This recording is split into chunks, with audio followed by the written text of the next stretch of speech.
I'm Sean. I'm a junior at Drake. I've been doing PF for 3 years now. I went to the TSC my sophomore year, and most recently I co-champ Grapevine and bid at like tournaments like UKSO. So today I'm going to be giving a topic analysis on the PF September topic, or sorry, not September, December topic, which is the encryption topic. And so yeah, I'll just get started. So this is the resolution. Resolved, the United States federal government should require technology companies to provide lawful access to encrypted communications. So the first thing I'm going to do is go over definitions of what some of the words in the resolution mean. Mainly just the important ones. So like United States federal government, that just means that it's like the federal government who do this. That most likely happens through a bill passing Congress. Nothing too unique like there. That happens on most topics. But the main important thing is that it says is technology companies. Um, I think this is kind of vague since there's not exact definition of what a technology company is, but the intended part of the resolution is probably just people who like do things such as design technologies slash run things such as like the encrypted communications. So think like what you would think of as a technology company, Meta, Apple, Google, etc. I think there's definitely some ground on having some technologies who you wouldn't consider a technology company, but by introducing other definitions of technology companies, for example, maybe there's a weird definition that says any company that uses technology is a technology company. There's some definitely weird stuff you could do there. The other thing I think that is important is that this is plural. This is relevant. For example, like in a more complicated sense, if people know what subset arguments are, or if people were trying to defend like the US government should require one technology company to provide lawful access, that would not be topical since it says technology companies. But there might be some arguments into where you could like say the US should require lawful access to these two companies. So there's some interesting stuff there. But at the very minimum, it has to be two since it's plural. The next important thing is lawful access. I think this is a big debate. This will be a big thing about how exactly the implementation of the topic works, and I'll go over that a little bit more later. But generally, the words lawful access means that the government would have to require a warrant. So the resolution is not that the US gets just immediate access to every single piece of encrypted data ever, but rather if they go to the courts and they get a warrant for some data, that company who they get a warrant for has to give it to them. And so the way that that's different from where the way it works now is that currently companies have the grounds to just refuse to give the government data because they can say we don't have it. And I'll get more on how that works when I talk about encrypted communication specifically. Or like on the next slide about specific types of it. So lastly, just what an encrypted communication is what this means is that it's a communication that's like has a scrambled key so that only the receiver and whoever like obviously sends it has direct access to it. So that means it's not like a public communication as if you like made a post on Twitter or something, but rather think more stuff like how you would like use WhatsApp, iMessages, that type of stuff, in which only you and the person you send it to can access it. And that also, in a lot of types of encryption, that means that the company itself cannot access it. And I'll get more on that on the next slide. But lastly is I think it's interesting that the word communications does not have to mean just like messaging, like I described, like if you're using WhatsApp or iMessages, but also like phones communicate. Like for example, a lot of people use like encrypted tech to like secure data. So you could say like the data communicated to like data training and stuff like that would also be considered a communication. So I think there's also interesting ground there. Like for example, you could think like military aspects, like the way in which we communicate like the locations of our submarines or the locations of our missiles, that type of stuff, would all also probably fall under the word communications. So I think this is a pretty like big topic. So I think both sides definitely benefit from defining all the words or like the most important words of the resolution, either to exclude their opponent's arguments or to justify their own. So now I'm going to go over just general background over the topic and how it would be implemented. So I think the first thing for doing a lot of research on this topic is that there was the Lawful Access to Encrypted Data Act, the LEADA, that was, I think, proposed around 2020. That a lot of the articles that you'll find on this topic are in the context of this.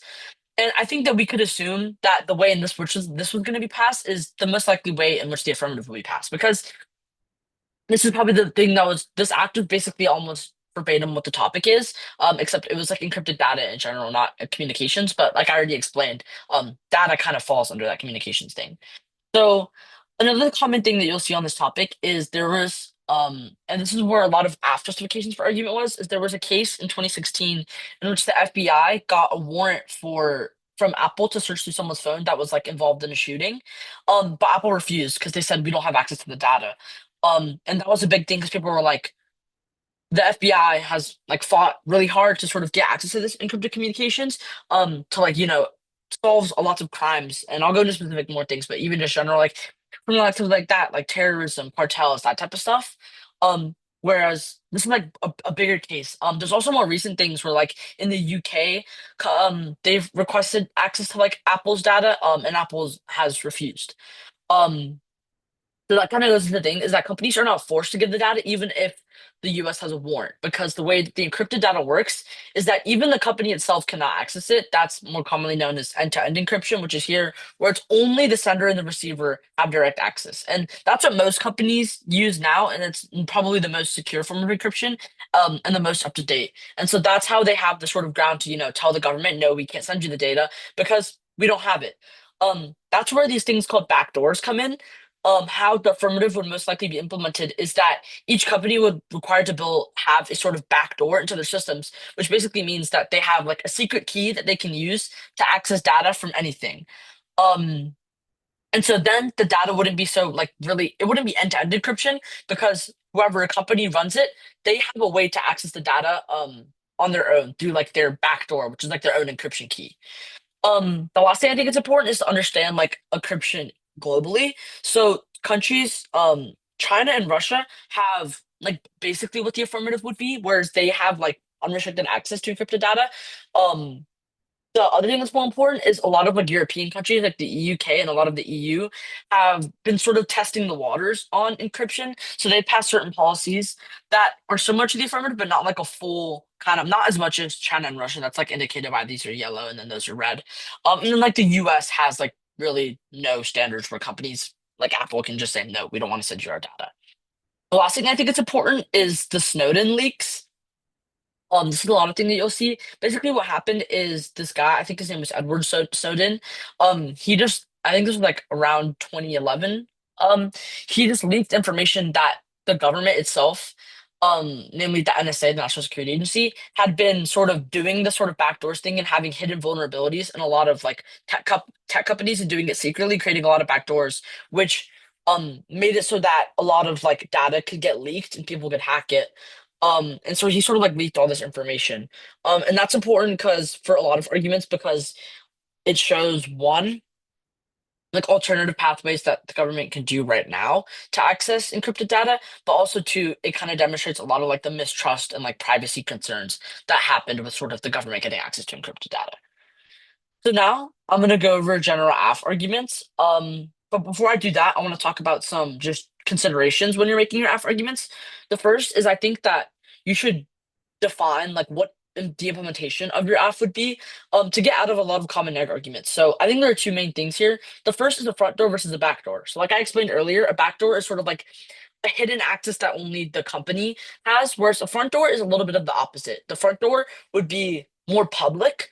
Um, and obviously that kind of sounds silly. Like, why would we want just a public way for anyone to hack data? But the way that it would work is that still it would be limited to only like the company using it, but rather the method that they would use be more public. That way it allows for them to sort of patch like vulnerabilities. Because like with the hidden way, you would never really know until like you would never know if someone hacked it until it happened. Whereas with the front door, it's a little bit more public, which allows it to be tested and innovated more to solve for solutions.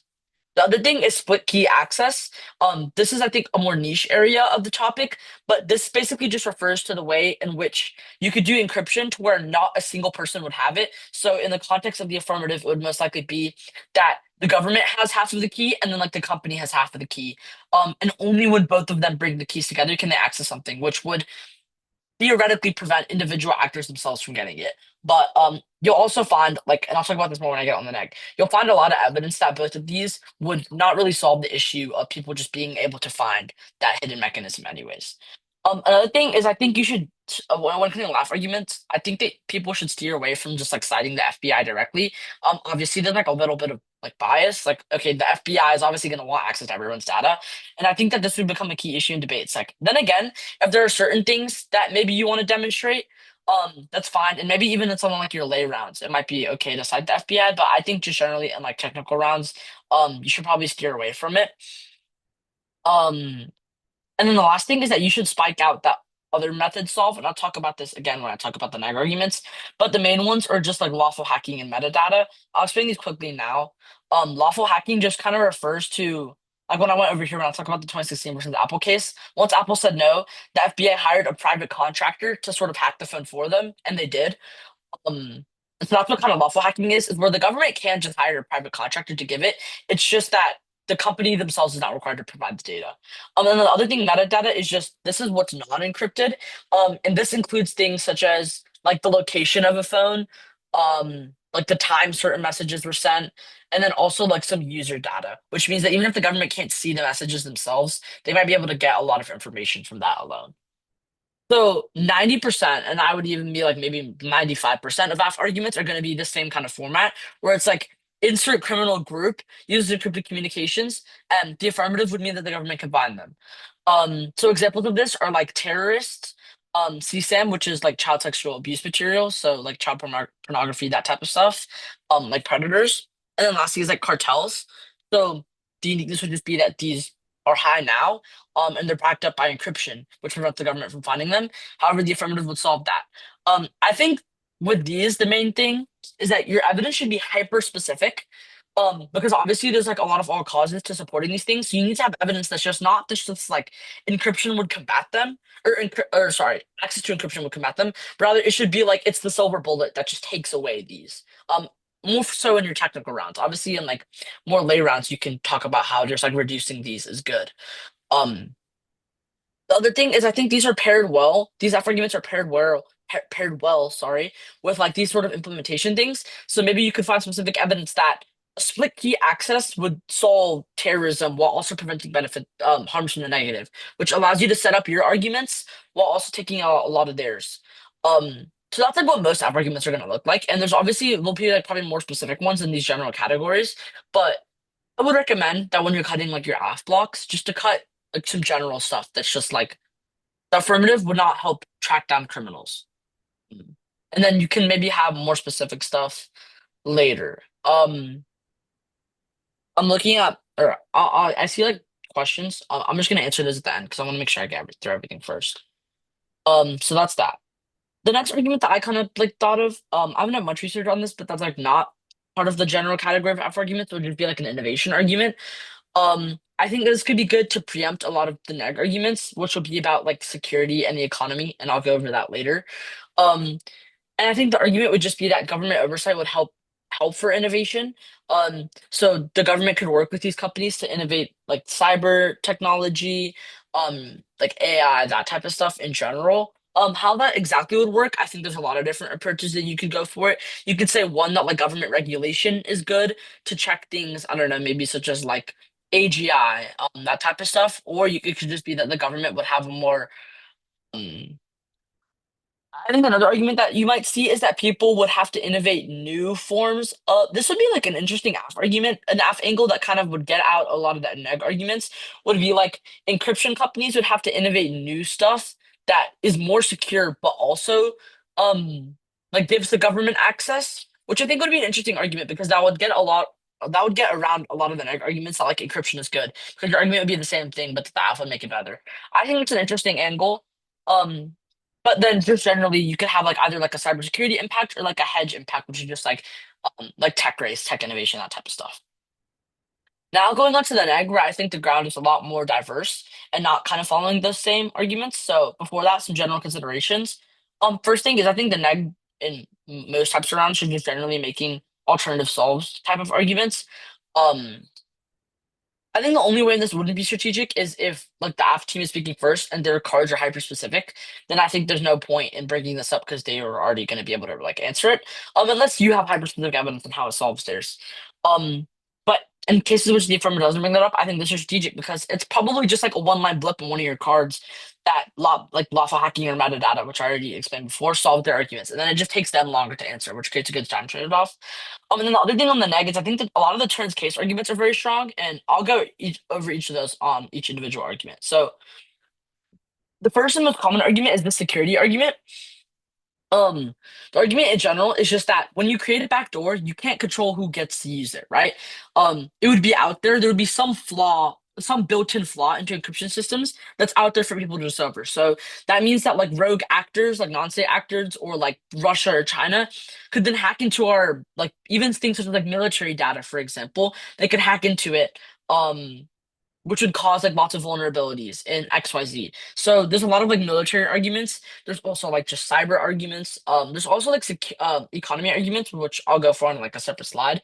Um, but that's basically the thesis of the argument, and I think there's a lot of evidence that supports that.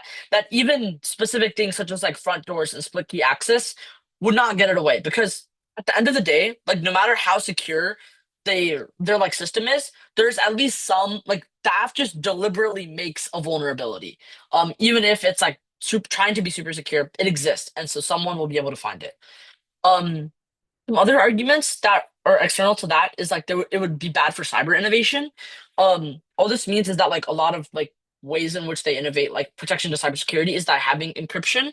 And the affirmative would take like that away and deter people from innovating in cyber because they think that their innovations like won't really pay off because the government is just going to be stringent on it. I'll also explain that more when I talk about the economy argument. And then again, attacks.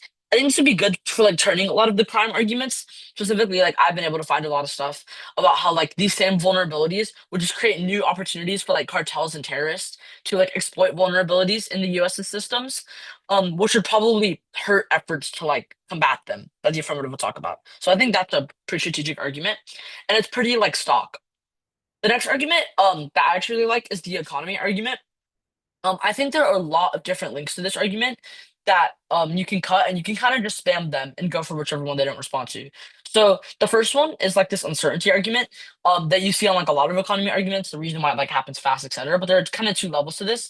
The first is on the business side that businesses would be scared to make like long-term investments because they think it's more riskier. The reason for this is that the same thing on like the security argument, these businesses, oh sorry, I just like moved that. These businesses would be scared that they're just going to get like cyber attacked and it would kill their investments. So they're more scared and they're more like hesitant to make long-term investment strategies. The second is that consumers would be scared to buy. One is in the fear of a cyber attack happening and like the data getting stolen. Like I'm sure you've seen, I've forgotten the exact companies, but like there's been many times in the past where like a certain company, like all their like customer data gets leaked, and then people are like scared from buying from that. And there's a lot of polls and stuff that also suggest that it would be the same thing. Like if a company gets hacked, you're probably not going to want to like put in your credit card details online or something like that. Like if Amazon got hacked and like everyone's credit card info got stolen, you're probably not going to want to use Amazon anymore, which would be bad for like business and the economy. Another link here is regulatory divergence. This one's actually interesting. There's a lot of evidence that supports that differing like encryption legislation abroad hurts like businesses because it's hard for them to sort of adapt to things. Like for example, this is kind of similar if you guys like if anyone debated the Brexit topic, there were a lot of arguments about how businesses are hurt now because they have to adopt both EU and UK regulations and kind of have to um like fight to do both. That's kind of this argument that once the affirmative happens, it would sort of contradict with other people's regulations abroad. Um, the last argument is like tech sector and innovation stuff. This is kind of like the security stuff where people would be less likely to invest in sort of like cyber stuff. And also it would just hurt tech innovation abroad because a lot of these tech companies like rely on encryption for their businesses. And it would hurt those kind of sectors. I think the Trent's case argument for this is very interesting. There's a lot of evidence that supports, especially like when they've done it in China and Russia in the past, they've passed similar laws that companies would just not operate there anymore. And so I think that if what you could argue is that, right, the affirmative would pass legislation that tries to get access to people like companies' data. Those companies would just not operate in the US anymore, which means that we no longer have access to their data. And I think that's like pretty intuitive. So that's like known as capital flight, where they just would like leave the US and not operate there anymore. Which would in turn mean that they don't have access to the data anymore. I think that's a pretty interesting argument, and I think it's very intuitive. The last argument I'm going to go for is this democracy argument. Um, I think this is also probably the second most intuitive, or like the third. This is a really intuitive argument on the topic. Um, I'll talk about this uniqueness stuff last, but the links, there's a lot of them. The first is that there's a lot of evidence on how it would violate some of the amendments. So, like for example, the First Amendment, um, it says that the affirmative would sort of violate the like free speech by forcing companies to write a certain piece of code. And there's been like Supreme Court cases that settled this in the past that like the way in which companies write their code is sort of like free speech, and the affirmative would force them to like write backdoors into their code, which is a First Amendment violation, which I think is very interesting. There's also just the argument that it would hurt free speech in general because people can't sort of say what they want to in private anymore because the government has access to all of their communications. There's also Fourth Amendment violations that like the government having access to anyone's communications is sort of like having a warrantless search. Um, right where they'd be able to like search and seizure, that's like the Fourth Amendment. Um, that the government having access to that kind of is a warrantless search. I think with these arguments, you should be careful of the word lawful in the resolution.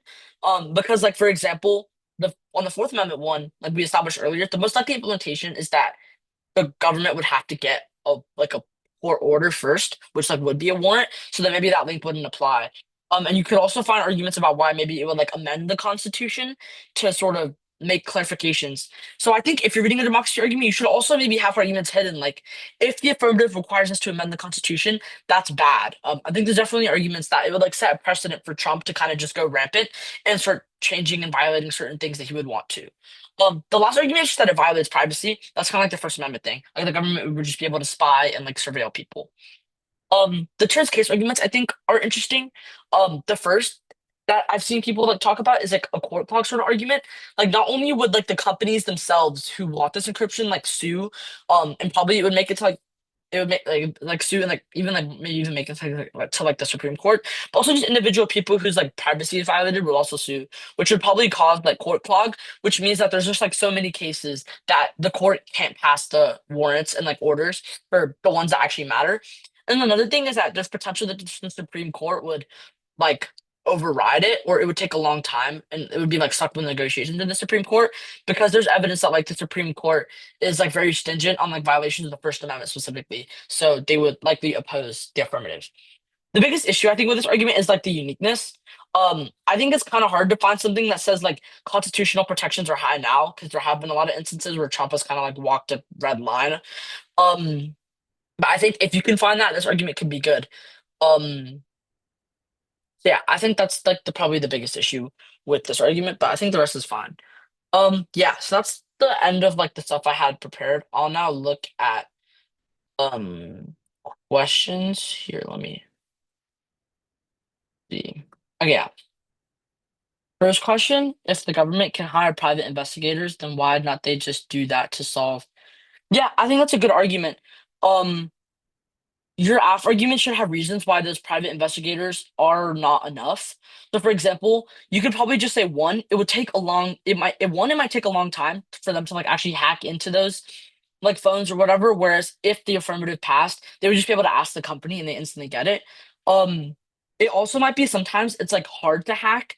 So, for example, um, like there just might be certain data that third parties just aren't able to get through. Like again, like the instance where they did this was in 2016. So since then, I'm sure encryption technologies have improved a lot, and it might be harder for them for just like hiring private contractors to to crack those. Are there any other questions about like anything? Okay, cool. If not, again, if you have any questions, feel free to reach out to me on Discord. It's just Sean underscore MGN, or just ask in like the outreach debate Discord, and I'm active in there too, so I'll also reply. Oh, let's see. Here's another question. Yeah, I would say the most like stringent examples would be China and Russia, but I think better examples comparative to like how the US would implement it would be like how it's been working in the EU and like in the UK, because they've kind of implemented like a more democratic approach to it, whereas like China and Russia just kind of have access to like everything. Um, so I think I would look into I forgot exactly what it's called, but I know the EU passed a policy recently that's very similar that gives them like access to data if it's asked for in the courts. Next question. How would cyber companies lose money? Um yeah, so basically the way that it works now is a lot of ways in that like people protect their digital assets, like from cyber attacks, is through like encryption. That's less of encrypted communications, but rather like the encrypted data stuff that I was talking about earlier, and how that could constitute a communication. So the affirmative would outlaw that, um, and mean that and would possibly create uncertainty in the sector because they would yeah, because it would be like somewhat illegal for them to have encrypted communications that don't create a backdoor. And then if they have a backdoor, it kind of defeats the point because people would be able to access it. But then again, I think you could also make it as an AF argument that people would innovate and just find better solutions so that people can access their backdoor. Um, so it's like the companies would just like it's not exactly that the cyber companies would just lose money, but like they would just have to shift to something else, which means they can't do cyber. Um, and a lot of the times, i.e., like that would just mean collapse for some people who just can't shift, or there's like too much of another sector. If it's inherently kind of cooked on the layer, what are the strongest arguments? I mean, I don't really understand, but like what you mean, like what are the strongest arguments against the app being cooked? Like I don't think the F is that bad. I think that you should just probably go for a big push on like these things are better now and we can't stop them. Like I think like the CSAM AF is like probably good on the lay. And I think that like the AF would just definitely solve it. Like all those arguments are true. I think the biggest issue with the AF is just answering that alternative solve and also just explaining the way encryption works because it's somewhat complicated. Um, so I think you should just take a very intuitive based approach and just be like, look, like predators and like all this whatever are like rampant on the internet now and they just are allowed to just encrypt all their data and like I think you should just take a very like you should make it almost just seem like the status quo is like inherently stupid. Just be like, look, they can just go the US can go to a court, lawfully get access to like get this data, and then a tech company can just get up there and say, no, we don't want to send it to you. Like that kind of sounds a little bit silly, and I think that's like how you should push it on the app. Um, again, like it's sort of just like a big uniqueness kind of push thing. Like the status quo is bad and silly. We should do something to fix that. I think that's how it is on like the app is on a lot of topics. I think it's the same here. You just gotta explain things simply. Any other questions? Cool. Yeah. If you have anything else, um, feel free. Oh wait. Oh, sorry. I keep kind of like cut you off when someone else has a question. If anyone who doesn't have questions want to leave, feel free. But I'll stay around like a little bit to answer all these other questions. For the IC topic, I heard an argument that said it would like violate the Constitution. No. Yeah, I think this is an interesting argument, and I do remember what you're talking about, like the constitutionality argument. I think you could definitely go for it as like a turns case. That's what I was kind of talking about with the Supreme Court thing. That just like the Supreme Court would declare unconstitutional, and then the AF would just go away. I think that's definitely an argument that you can go for, and I think it would work very similar to the ICC topic. Um, I just think the hardest part is sort of like that like uniqueness thing. And I think that also doesn't apply to the link, whereas like the Supreme Court kind of just has been hesitant to fight back against Trump recently and has kind of just gone with what he says. So I think you would have to find something that says maybe they're doing like a U-turn. And I think there's definitely some stuff out there like with them starting like their new term in like October that they're gonna be more like pushing against Trump. I think you could definitely find that. But yeah, I think that's a strong argument to make more so actually yeah, I think honestly like I think you can also spin that on the way. I don't know exactly how. I don't know if like circumvention arguments are as persuasive, but I think you could definitely spin it in a way. And on the tech, it's definitely good too. Can you explain the subs in Moche AF? Oh yeah. Yeah. I probably should have made this a separate AF argument, or this would be like a neg argument. Um, actually, this can go both ways, but basically, just a lot of the ways that like we. So, for example, think about how like our submarine, like military submarines work, is that they're at like hidden locations. And the way that we like hide their locations is like but there's obviously like someone knows where they are, but that data is encrypted. So like military intelligence is a big thing. And I think there's also definitely arguments on this for both sides of the topic. So I think the way the AF argument would go is that actually I don't really know how the AF I haven't really thought about the AF argument, but I definitely thought about the NAG argument would just be that this it would just be the security argument, except it would also apply to military stuff. So the way our like all over there would be a backdoor to access all of our encrypted military data. And so it's just waiting for someone to find that. The F argument we could probably just thinking like on the spot, it could probably be something similar to like the innovation argument, where they would innovate new tech to kind of hide our military better, to prevent like leaks, that type of stuff. But yeah, I think it's more just like, yeah, it's kind of just like a branched out. The link on the net. Yeah, yeah, yeah. It would be like cyber attacks, that type of stuff. Um, People would just be able to access. There would just be some way to access encrypted military data. Um, I think against this argument, you might be able to go for like a sort of reasonable push that like one is like the government isn't like a tech company. Like, sure, maybe they might like outsource some stuff to tech companies, but I don't think that like I don't. I honestly haven't looked it up, but I don't think that like the location of our submarines, like I don't think we outsource that communication to like a random tech company. And if we do, I think it's probably someone who we have like private like military contracts with. In which case, I think if the government is the one doing the affirmative, they would not be like, okay, we're gonna require our own military to have backdoors. Like I think that's kind of nonsensical. Um, so I think that's definitely like probably the most intuitive response to it. Mm, yeah.